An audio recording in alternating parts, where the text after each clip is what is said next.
జై శ్రీకృష్ణ. ఆండాల్ తిరువడిగళే శరణం. తిరుప్పావై దివ్య ప్రబంధంలో మొత్తం 30 పాసురాలైతే మనం 11 పాసురాలు పూర్తి చేసేసుకొని 12వ రోజుకి అంటే 12వ పాసురానికి చేరుకున్నాం.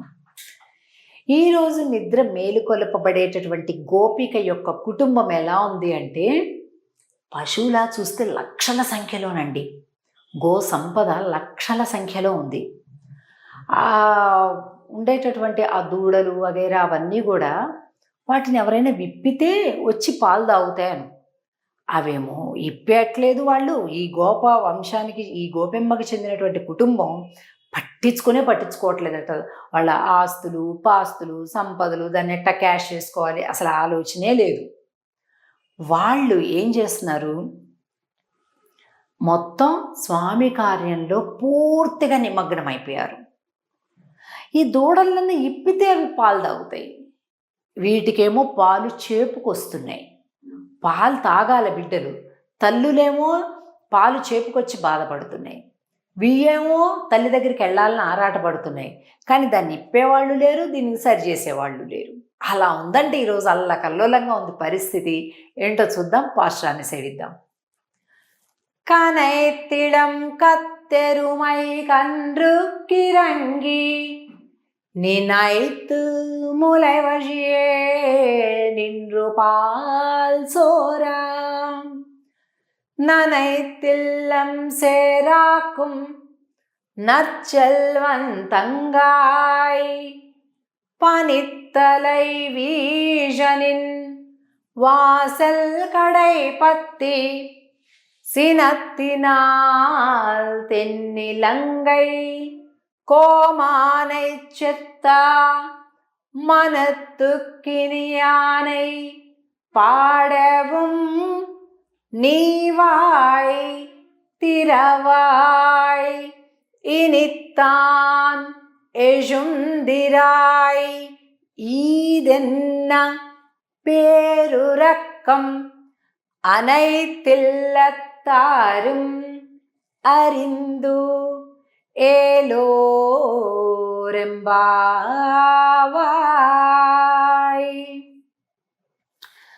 కనైత్తు అంటే తలచి. ఏం తలచాయిట? గోవులు తలచాయిట. ఏమని తలచాయి? ఎవళ్ళు పట్టించుకోవట్లేదు, ఎవరి పనుల్లో వాళ్ళు.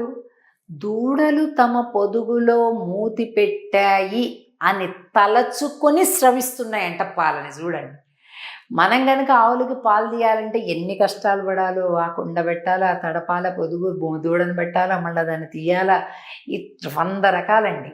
ఎన్నో కష్టాలు పడితే కానీ అవుతుంది. కానీ ఇక్కడ చూస్తే కనైత్ ఇళం కత్తెరుమై కండ్రుక్కు ఇరంగి నీనైత్ మూలెవజియే నిండ్రు పాల్ సోరా. మొత్తం పాలు ధారలు ధారలుగా, పెద్ద వర్షం కురిస్తే ఎట్లా నేల చిత్తడి బురద అవుతుందో, ఈ గోపిక ఇంటి పరిస్థితి ఎలా ఉందంటే, చిక్కటి దేశీయ పాలతోటి మొత్తం బురద అయిపోయిందంట. చూడండి ఎంత సమృద్ధి అది. ననైతిల్లం సేరాకుం నర్చెల్వన్ తంగాయ్. మంచి సంపద కలిగినటువంటి వాని యొక్క చెల్లెలా అంటున్నారు. ఏం సంపద? గో సంపద, ధన సంపద, గుణ సంపద, స్వామి సంపద అన్నీ ఉన్నాయి. ఎందుకో తెలుసా స్వామి సంపద అంటున్నా? ఈవిడ గారి అన్నగారంటే స్వామికి చాలా ఇష్టం, కృష్ణుడికి. ఈ అన్నగారు అసలు ఒక్క క్షణం వదిలిపెట్టారంట కృష్ణుడిని. అయితే ఇందులో ఇంకొక మతలబు ఉంది. ఈవిడ గారిని తన దారిలోకి తెచ్చుకోవడం కోసం కృష్ణుడు ఈవిడ అన్నగారితో స్నేహం చేశాట. చూడండి, ఏదో ఇంట్లో ఆడపిల్ల నచ్చితే వాళ్ళ అన్నతోటి స్నేహాలు చేయటం ఏదో చూస్తుంటారు కదా సినిమాలో, అలాగనమాట. మనవాడు ఎప్పుడో చేశాడు కృష్ణయ్య. సో ఆ గోపిక యొక్క ఆ చెల్లెలు అనమాట, ఆ అన్న యొక్క చెల్లెలు.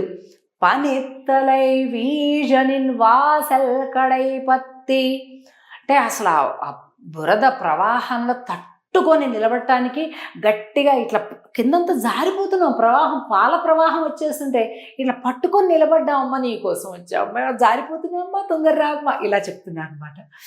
సినత్తినాల్ తెన్నిలంగై కోమానై చెత్త. అయినా ఈ లోపల గోపిక ఏమీ పలకలే. ఇదిగోండి ఇక్కడున్నాడు ఈ గోపిక యొక్క సోదరుడు కృష్ణుడు, ఈ ఇద్దరు కూడా అనమాట. సినత్తినాల్ తెన్నిలంగై కోమానై సెత్త మనత్తు కినియానై. ఇక్కడొచ్చింది కష్టాలన్నీ. ఈ లోపల గోపిక అంతే అంటారులే, ఇలాగ పడుకుందట. ఏంటి ఆడ ఎలా పడుకుంది? ఓహో, కృష్ణుడి మీద అలిగుంటుంది.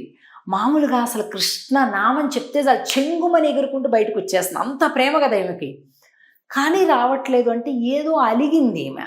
సరే, ఏం కృష్ణుడు అనమ్మా, బాబా పోద్దస్తు మాను ఏడిపిస్తాడు మన్ని, ఆయన నవ్వుతుంటాడు. నాకొద్దు బాబు, ఏంతో నేను పడలేను అన్నట్టుగా లోపల గోపిక అంటుంటే, అమ్మా అయితే ఒక పని చేద్దాం. సీతమ్మ తల్లిని కాపాడటానికి రావణాసురుడి దగ్గరికి ఒక సముద్రం పైన వారధి నిర్మించి రావణ వధ చేసి మళ్ళీ సీతమ్మను జయించుకొని వచ్చి మనోభిరాముడు శ్రీరామచంద్రుడు, ఆయన్ని పాడదామా? సర్లే కాసేపు కృష్ణుని పక్కన పెట్టేసే, రాముడి గురించి పాడదామా అంటే ఈ గోపిక అనుకుంటూ వస్తుంది అని. ఎందుకంటే ఇప్పుడు కృష్ణుడి మీద అలిగింది కదా, అందుకని రాముడి పాట చెప్తే లేస్తుందేమో. మనత్తుకినియానై పాడவும் నీవాయ్ తిరవాయ్. అంటే కృష్ణుని కాకపోతే కాస్త రాముని పాడదామమ్మా, అలా అయినా నీ నోరు కాస్త తెరుద్దు, కాస్త కలిపి పాడుదు అని అంటున్నారు. అంతే కదండి, ఇతరులని ఏడిపించి నవ్వేవాడు కృష్ణుడైతే, ఇతరులు ఏడుస్తుంటే తల్లకిందులుగా తాను ఏడ్చి వాళ్ళని నవ్వించేవాడు రాముడు. తాను తల్లడిల్లిపోతాడు, ఎవరు ఏడ్చినా తట్టుకోలేడు. అలాంటి రాముడి గురించి పాడదామమ్మా అని అడుగుతున్నారు. మనత్తుకినియానై పాడவும் నీవాయ్ తిరవాయ్ ఇనిత్తానెజిందిరాయ్